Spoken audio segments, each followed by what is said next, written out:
Well, Karen, I want to welcome you to the Convert with Confidence Summit. Obviously, you're such a valuable asset for us coaches and consultants that are trying to create a strong presence online. So Karen is the founder of KB Concepts. So Karen, would you mind first telling us how you help coaches and consultants strengthen their online presence? I'd be happy to. Thank you so much for having me, Lydia. This is a great event and a great topic for small business owners. And I love the format and the whole event you've put together. So thank you for having me be part of it. So I, like you said, am the founder of KB Concepts PR. It's a small PR consultancy, and I help small business owners and nonprofits get their message out and get publicity, solidify their brands, reach their target audiences, and inspire others to support them, however that may be, giving them money, going to their events, joining their cause, hiring them, working with them, partnering with them, referring them, all different kinds of ways. And what I love to do for consultants and people seeking more business, especially women business owners, that's really the heart and soul of my business and always has been, is to help them really hone that brand message and make sure that they are crystal clear about who they are and what it is they're offering others. And then take that and consistently share it in the right way, choosing the right social media platforms, using them effectively and consistently, deciding whether email marketing is the right move or blogging, which are both huge attractors of visitors to your website and people learning more about you. And of course, networking, attending events like this virtually and in-person events as soon as we can do that. And taking every opportunity to do what I'm doing, which is presenting, speaking publicly, sharing your knowledge and expertise, because that is another great form of marketing, because it positions you as an expert on your topic, and it lets people you want to work with and people you're already working with know and reassure them that you do know what you're talking about and you have a lot of great information to share. Mm-hmm. Yeah, I'm sure what's coming up for me already is like, oh my gosh, which media do I choose? Which platform? Because I know we see the ads, we see the success stories of like, wow, on YouTube, I managed to have, close this many clients. On Facebook, I got this much money this month. And it can be overwhelming, right? Like what platform, which is it a magical funnel that I need? Karen, I would love to hear, what message do you have for those coaches or consultants that are like, paralyzed when it comes to this? You believe me, first of all, I would tell them you are not alone. I mean, we all, even I, who runs a PR company, have felt utterly overwhelmed as the amount of social media, the number of different channels, the number of ways people engage with one another keeps growing and growing. I mean, just the explosion of TikTok. I basically made a decision that I was just simply not going to hop on that train. If my clients want to do it, I'll do whatever I can to support them. But at the moment, my clients are trying to reach different audiences, or they're reaching them in the amount of channels that they can handle. And that is my number one advice to people. You don't have to be everywhere and on every channel. You should pick the 2 or 3 that you can manage as a business owner and where you're going to reach your target audiences. For many of us, it's LinkedIn. LinkedIn is the fastest growing business-focused channel that weeds out all the other baloney that you see on a lot of other social media channels. If I could recommend one platform for you and everyone here to use, it would be LinkedIn, because you're meeting other business people looking for clients, referrals, collaborators, opportunities, expertise, information. Whereas on Facebook, Twitter, and Instagram, which are the other channels that I specialize in, there's so much else going on there. People are selling products. They're sharing funny stories, funny cat videos, jokes, memes, your children, what you did for Christmas. I mean, there's so many things on there that are not relevant to you trying to really hone and grow your business. And I think that's why LinkedIn is so perfect for this group, because we're all overwhelmed. So if you have to choose a couple, definitely choose LinkedIn. And then in order to get a different audience from that, I say choose Facebook and or Instagram. They're both owned by the same company. At this point, if you post on Instagram, it automatically can connect with your Facebook page and post there. So you really could do just those two channels and reach millions and millions and millions of people on LinkedIn, Facebook, and Instagram, and only have to post on two channels and have it go to all three. So that's my best advice. But I also have another very important piece of advice that I give to everyone. And that is, we do not have to all be posting every day. We're all drowning in content.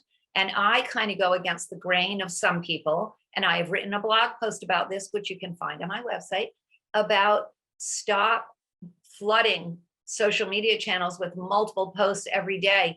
None of us can handle it. And even if we might like them, we just are drowning. So I advise my clients, and I myself, never post more than 3 times a week. One is about your individual business and your expertise and what you're doing in, like specific programs that you're trying to promote or events you're holding or what makes you unique and special. The next one I like to have be about your industry and what are the leading trends in your industry. And then you give a personal comment about that shows that you are indeed an expert and a thought leader in that industry. And then the third one is more about, why are we all here? How does this fit in and mean anything in the world? Why is this important? And why would anyone need to focus on this in order to have a full life? And especially for coaches, that's such a great message. And it's just taking it to a bigger level. It's more inspirational. And I think that, and aspirational for the people that you're trying to reach. So I've looked into research done by Sprout Social and other groups that do research on social media. You can post just once on LinkedIn every week and get tremendous return for that. On Facebook, they've done studies that show if you post more than 3 times a week, people stop looking. Now, Instagram, where there's a lot of retailers, they post multiple times a day, multiple products, but that's not who we are, most of the people here in today's event. And I think that it's really important that you don't burn people out on using a lot of unnecessary content to the point where they start scrolling by you. Would you say the same is true for like email marketing? Like we just want to be in these people's faces, perhaps less than what they're used to, because I hear different things. I hear email every single day, 5 days a week during business hours, or like once a month. I hear this different. Right. Yeah. And how does that make you feel when you get, an email every single day from someone who's selling a new program? Now, I get why people do that. It must be effective because people do it. And the ones that sell these, training programs where you learn how to do that swear that if you get 10% of the millions of emails you send, you can make X amount of dollars. That may be true. But as a human being and knowing so many other humans who are overwhelmed, it just doesn't feel right to me. I don't do a lot of email marketing. I blog, and my blog gets automatically sent out as an email to everyone on my list when I do blog. And I think it's really up to what you're doing. If you're inviting people to an event, obviously you send, even if you went in and created an Evite or a paperless post invitation, you would send it, and then it would send it again 2 or 3 more times to make sure, but only to the people who haven't RSVP'd yet. And that makes sense. And I think if you're having a specific event or a promotion, that makes sense. But otherwise, I think, that people send emails now that say, would you like to receive less of our emails? Because everyone knows that we all feel that way. And so it's sort of a case by case basis, but I would err on the side of not too many unless you're having a specific event and it's a short period of time. I think people forgive you for that. Yeah, it makes sense. Like I can think for like the summit, we're Right. going to have an email every day, but Right. it's like there's like I know what I do at the beginning of any summit is I let them know here's going to be the case, right? Like you can set them up in advance, like here's what you can expect every single day, right? Blah blah blah. Versus like, I can think of text, like if I get text all every single day from somebody, it's just like, yeah, it's too much to keep up with. Like there's almost no point. It gets drowned out by the rest of the stuff going on my phone. Right. I always wonder around elections, do these texts asking me for money that are nothing but annoying actually work? Because I block everyone that comes in. I start blocking them, even if I support them. But you're right, with the summit, the thing about an event is we all procrastinate, and we had far more registrations that last week than we had in the, we had a certain amount in the month leading up, and then an equal amount the last week. People are busy. They often wait to the last minute to commit. It was in person. It was in the middle of Omicron, the tail end, but still. And I'm happy to report that nobody got sick at the conference. But yes, I think that that's the one exception to my usual rule about that. It's interesting you brought up like TikTok, because I know that's a platform I was thinking about, because what I have noticed about reels and these quick 2-minute videos is that they do spread like wildfire. But I love how you pointed out, like, focus on like 2 mediums. Right. And that's it. Cause I was like, well, why don't I try this? Cause like, if more is better, right? More is better, yeah. But then we forget about the amount of time. And actually, I think oftentimes we forget about the quality of the posts that we put out. And Karen, I would love to hear your feedback around this. I think a lot of us are kind of posting and sending things out mindlessly, hoping something happens, hoping somebody reaches out, hoping somebody books that call. And would you say this is sort of the best way? Like, is it about just like posting, whatever thought comes to mind, or is there some sort of strategy behind creating? Yes, that's such a good question, Lydia. I actually believe, like I said, that less is more, but I do know that we live in a world where everybody's just putting it out there. But I think if you're trying to sell a product or a service and position yourself in the best way possible, you have to really think from the very beginning. And of course, like you said, it's so natural to want to just, I should show up. As long as I show up, showing up's half the game. I think we've all taken that way too far. Yeah. And I don't think mindless posting is the way. Although honestly, sometimes when I'm out, I'm doing my morning run, I'm in the woods, it's beautiful. I do sometimes post my moment of Zen, but I do it on stories where I know they're going to disappear. I'm much more deliberate about what I put on my Instagram feed and what I put on my Facebook feed, and certainly what I put on LinkedIn. Then, if you want to have fun and show up, do it on your IG stories. Don't do it on your feed where all this stuff is just there, selfie after selfie after selfie. But I also think that before you ever get to that point, it's really important to, like I said at the beginning, you got to think about who you are and what it is you're trying to convey. What are your key messages? What are your key offerings? And try and hone those down to maybe 2 or 3 really key points. And like, who are you? What is the most important quality you want to convey? And in my opinion, it's authenticity, honesty, trustworthiness, basically authenticity, who you are as a person and as a coach and as a business owner is so important. And if you're just mindlessly throwing things off, you may not always be doing that. I was thinking earlier about what we were going to talk about, and we are all long past the point where we're like in a bar having someone pour a shot down our throat and posting it on social media. No one would dream of doing that anymore if you own a business and are showing up publicly.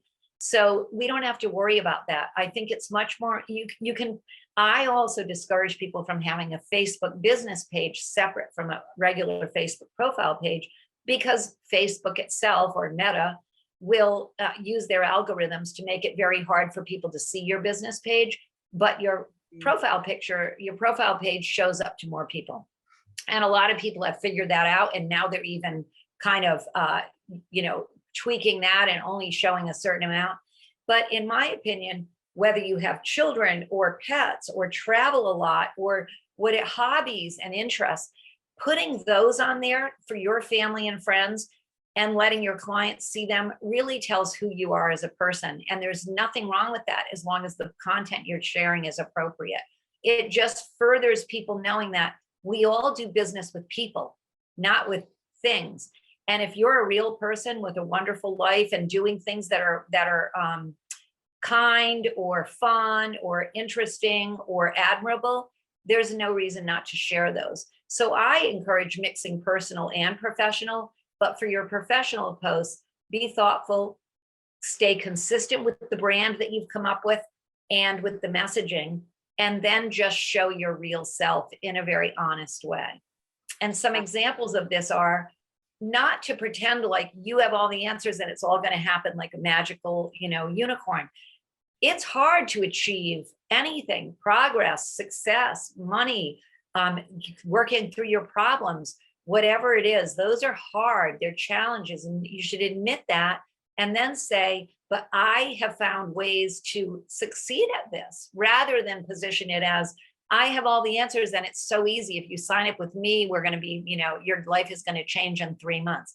I think it's much more important to be honest, and also at the same time point out that you are an experienced expert in this who has some really valuable tools that will help them get where they're trying to go. I'm so glad you just said a whole lot there. So for those of you watching, like, be sure to go back and rewind, especially Sorry, like last. I should have broken it up. No, it was such valuable information. I love how you first talked about mixing the personal and the professional, because that was a question I got from one of my clients, like, hey, should I, he's a DJ, and he's like, hey, should I post pictures of my kids and this and that? And, of course, I'm not the expert here, but but I love how you talked about, like, yeah, you're not just like a business robot, right? Like, you have emotions and you have a family, and that, like, telling the story about who you are. And I love that importance of positioning, because I do think, especially as coaches, we're like, hey, I do have the answer and you should do this and you should do that. And when we're telling people what they should be doing, and versus, like, I love what you said, like, telling a story. And in fact, I think a great example I can think of is back when I was working on my own weight loss journey. I mean, this is before I had a business. All I did was share a story. I was like, I was low self-esteem, blah, blah, blah, in high school. And I went through this, went through that. Here's where I am now. And the amount of comments and likes, and I was like, oh, that is such a great example, versus like, buy my course, or you should. Right. It's so much more authentic. And we all have struggled. And those stories are gold. And not being afraid to share the things that brought you to where you are today is so inspirational, because look at you, you're amazing, and you have this amazing business and this amazing event. And it's all part of who you are. We all have gone through incredible journeys to get where we are. And I mean, my website the header used to be tell your story. And that, because stories are such a huge part of branding yourself and sharing who you are to your potential audiences. Yeah, I'm curious, Karen, like, how much would be too personal? Because I know some of the coaching I give around that is like, you never want to vent. You never want to seek validation through. Right.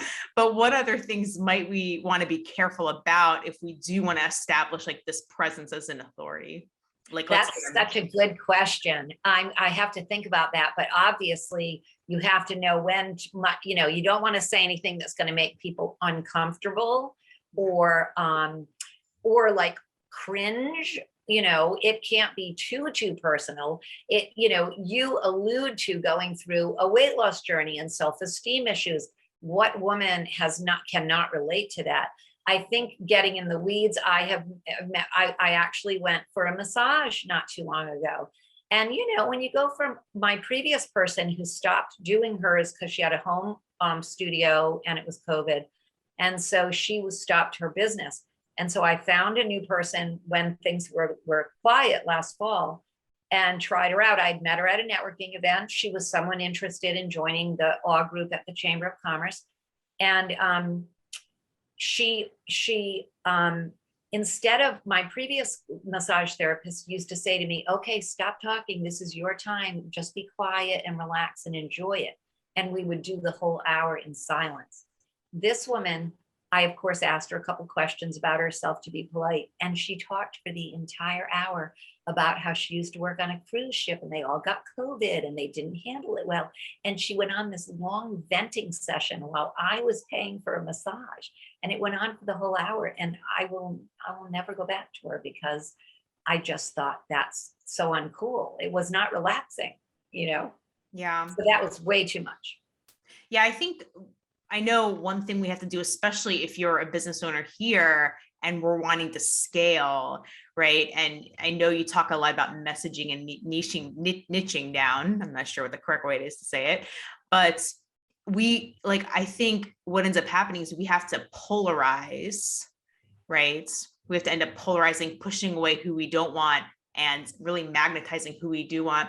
Like, what's one way, or do you have like one tip that we can use maybe in our writing so that we can begin to polarize the right people and begin to kind of let the ones who aren't for us just go to the people they need to be with? Yeah, I love that question. I thought a lot about that, and there's a couple of different ways. I've mentioned clarity several times because being very clear and honest about who you are and who you are not is really important.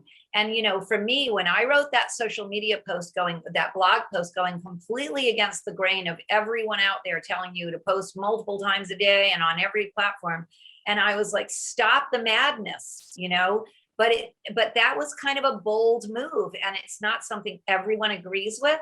But I just thought, I'm not going to do that for clients. So I have to let them know right up front. And then as soon as I laid that out there as my manifesto about social media, I then said, and the good news for you is you can afford me. If I'm only posting for you 3 times a week, that's a totally different number than someone who wants to be posted multiple times a day with TikTok videos and all this other stuff. And it made it much more affordable for someone to work with me.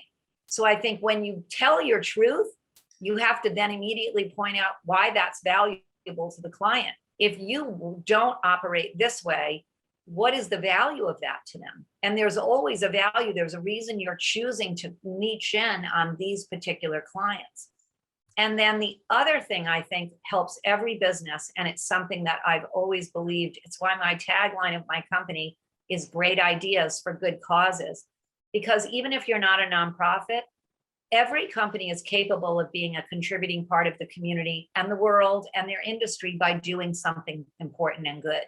So whatever you could pick a cause, I encourage everyone watching this. What is it you care about? What is it you either are passionate about, have personal experience with, know someone going through? If you don't already do this, choose a cause that's near and dear to your heart and align it with your own company and your own values and mission. If you say to your customers and potential customers, I'm a supporter of breast cancer awareness or Alzheimer's research because I watched 2 grandparents go through that, and 5% of all of my client revenue I make a sizable donation every year to this, or I join me in the Alzheimer's walk this year. This is something near and dear to my heart. Whatever it is, children, feeding people, any type of local or national cause. Supporting Afghan refugees is a really good topical one right now. It could even change. There could be multiple throughout the year.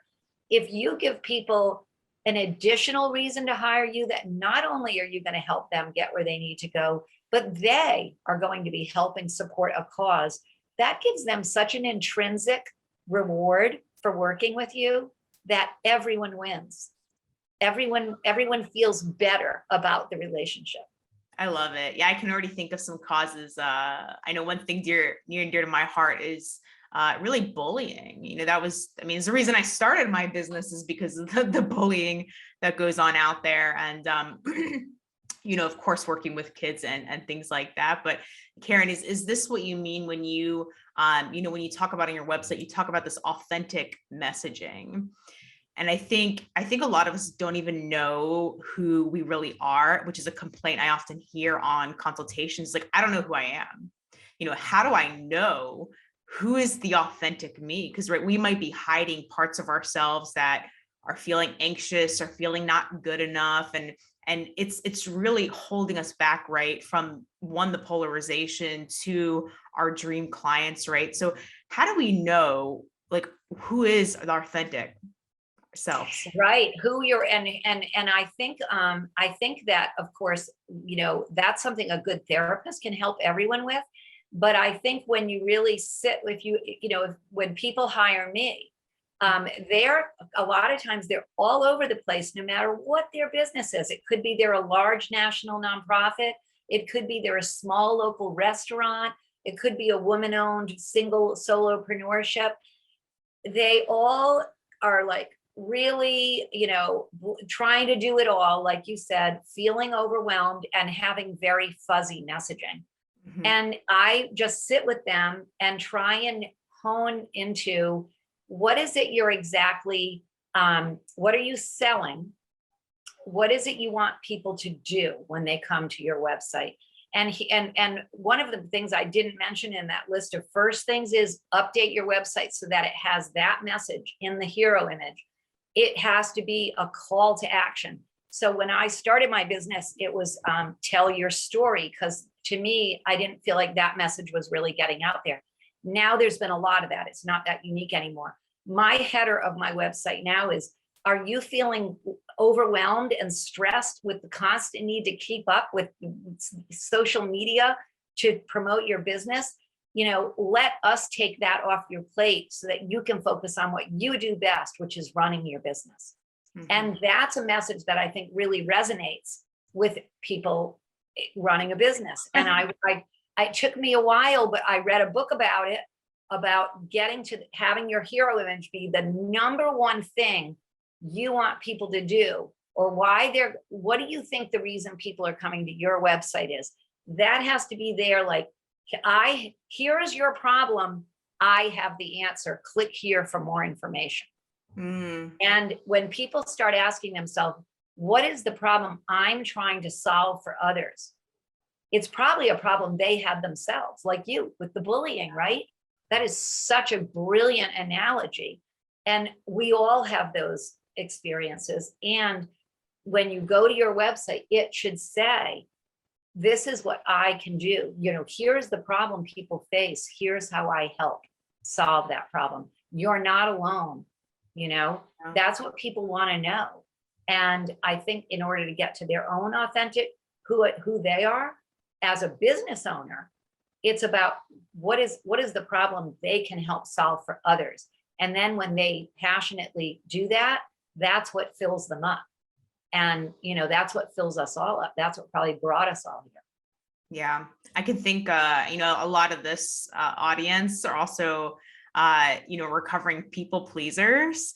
And we tend to I remember in the past, it used to be like, I don't want them to feel pain. So we're like really nice. We're overly nice in our marketing and our message and in our call to actions. Yeah. So Karen, I would love to, as we wrap up here, I know we don't have a whole lot of time, but what might be a good example of an effective call to action? Let's say we're a coach or consultant, we're putting together a course, let's say. What might be an effective way to have a call to action, or to, is there something we're missing if people aren't going and clicking that link to join the masterclass or enroll in the course? Is there something missing here if people are kind of just sitting around doing nothing? So I think the final thing I'd like to share that goes along with all these other things, updating your website, polishing your brand, consistent messaging, using the right platforms, taking advantage of email marketing and blogging. The beauty of both of those, and especially blogging, is because the blog is located on your website. And when you put content there, or when you write emails or write for other publications, you can share your expertise on Medium, Huffington Post. There's all kinds of places where you can share your expertise. SEO, which we all hate, and I'm sure everyone's going, ugh, is so important. And the way you use SEO is you use certain key phrases. So on every page of your website, there's a plugin that comes with your website, whatever platform you use, whether it's WordPress or Squarespace or Wix or whatever you use. You use the plugin that comes with it about SEO. And on every single page, when you go in the back end to edit it, or when you hire someone like me to do it, it'll ask you what the title of the page is, and each page has to have a unique title.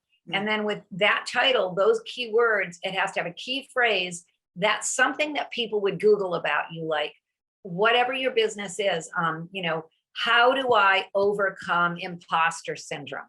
And, something like that.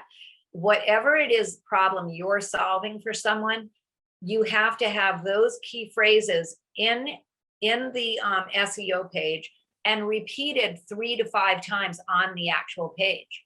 And there's things you can do, like you can Google keyword search for best keywords for this industry.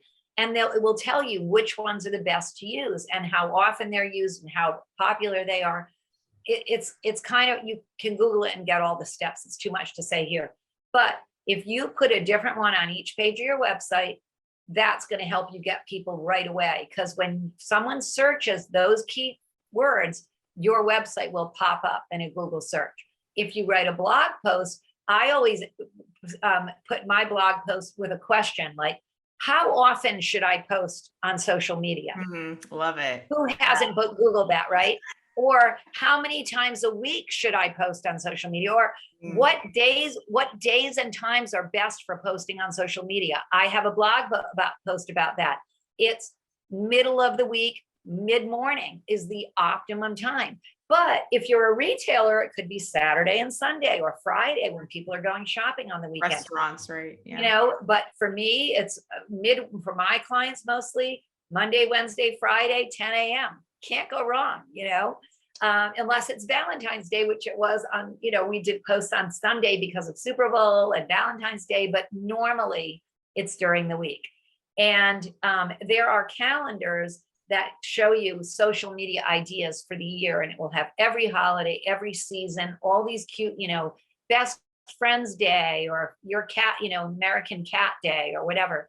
And you can use those as tie-ins for your social media. It just gives you cute ideas. So my assistants who work with me on my clients' social media, they have those calendars on their desks and they look at them every month to come up with our calendar for our various clients. We have a client that's a language services company. They provide interpreting services in hospitals, legal settings, education, and public schools.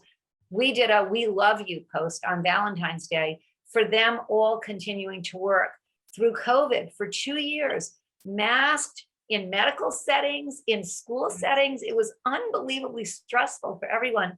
And they have stuck with it. And that, it's their career.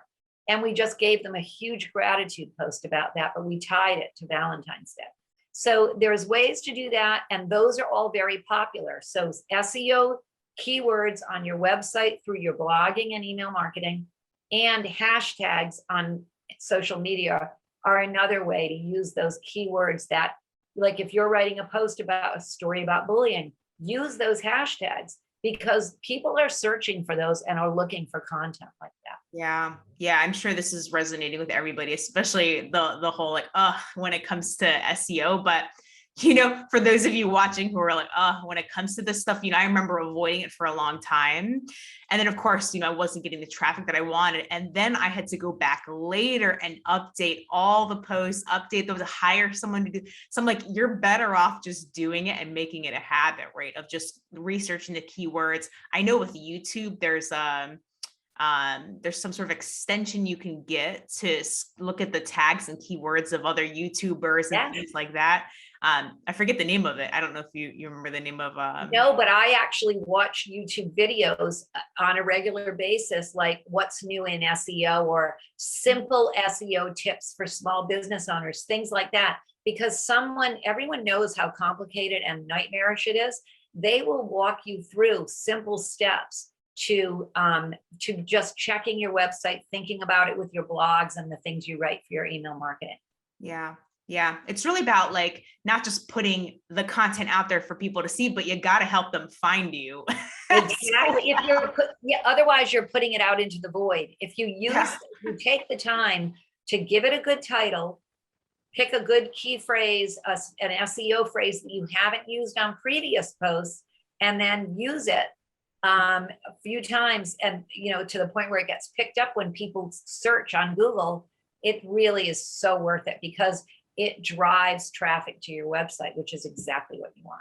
Makes all the difference. And I think that answers the question of like, do I need paid advertising? It's like, I was stuck in that limbo. Do I need, and I personally, I was blown away by this. I spent $50,000, and I'll just be transparent, on Google ads just last year, which that was a learning experience, right? So, because I wasn't even making back, triple that. I was barely making back double from what I put into that. But now that I've switched gears to focus on more of like using all my channels, connecting all the channels, updating SEO, I was like, I'm getting like organic traffic just to the website. Exactly. Without the, the $1,400 a month or $2,000 a month, or actually, no, I was spending $8,000 a month on Google ads.